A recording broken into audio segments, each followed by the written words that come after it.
দীর্ঘ যুদ্ধে অবসাদ আর বিষাদগ্রস্ত গাজাবাসী হারিয়ে ফেলছে ধৈর্য। গাজার বেশিরভাগ মানুষই এই যুদ্ধে একাধিকবার অভ্যন্তরীণভাবে বাস্তুচ্যুত হয়েছেন।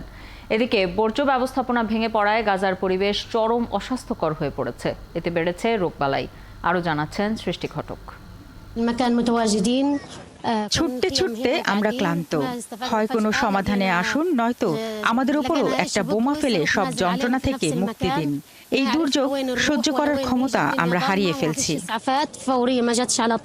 যুদ্ধ আর কত? কোথায় এর শেষ? শেষ যদি হয়, তারপরও কি বাসযোগ্য হবে গাজা? ইসরায়েলি বাহিনীর লাগাতার হামলায় হাজার হাজার ফিলিস্তিনি নিহতের পর এসব প্রশ্নের উত্তর খুঁজছে গাজাবাসী। কবে থামবে সংঘাত? কবে মিলবে মুক্তি?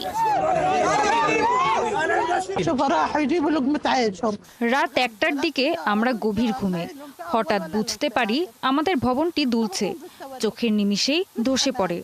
একটা পরিবারের 5টি শিশু আর তাদের বাবা মা মারা যায় আমাদের চোখের সামনে। একইভাবে বিশ্ববাসীর কাছে ক্ষোভ জানান ফিলিস্তিনি আহমেদ বারবাক। আপনারা কি কেউ দেখেন না গাজায় কি হচ্ছে? প্রতিদিন এখানে 200-400 মানুষ মারা যাচ্ছে। আপনারা আমাদের কাছে কি চান? জেরুজালেম নিয়ে যান, কিন্তু নেতানিয়াহু আর তার বাহিনী এখানে যে গণহত্যা চালাচ্ছে সেটা থেকে আমাদের উদ্ধার করুন। এদিকে দীর্ঘ যুদ্ধে বাস্তুচ্যুত মানুষের জীবনযাপনের ধরন হয়ে গেছে অত্যন্ত অস্বাস্থ্যকর। দৈনন্দিন সব বর্জ্য, ত্রাণের প্যাকেট সবই ফেলা হচ্ছে তাঁবু বা বসতবাড়ির আশপাশেই। এতে দুর্গন্ধ আর রোগ জীবাণু ছড়াচ্ছে বাতাসে, বাড়ছে রোগবালাই। আমার 6 বছরের একটি শিশু আছে। এছাড়া আরো 2 সন্তান আছে। ওদের গায়ে বিভিন্ন রকম চর্মরোগ হচ্ছে। কারো না কারো জ্বর লেগেই আছে।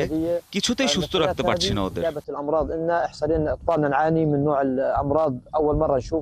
গাজার বাসিন্দারা জানান পরিবেশের নানা ধরনের ঝুঁকি বাড়ছে এই যুদ্ধে। সেখানে মানুষজন এমন সব রোগবালাইয়ে আক্রান্ত হচ্ছে যা আগে কখনোই দেখা যায়নি। তার উপর যদি দীর্ঘদিন এসব ময়লা পলিথিন মাটির সঙ্গে মিশতে থাকে, তাহলে ভূগর্ভস্থ পানিও দূষিত হয়ে যেতে পারে। আর এভাবে চলতে থাকলে পরিবেশের যে ক্ষতি হবে তা অপূরণীয়। সৃষ্টি ঘটক, ৭১।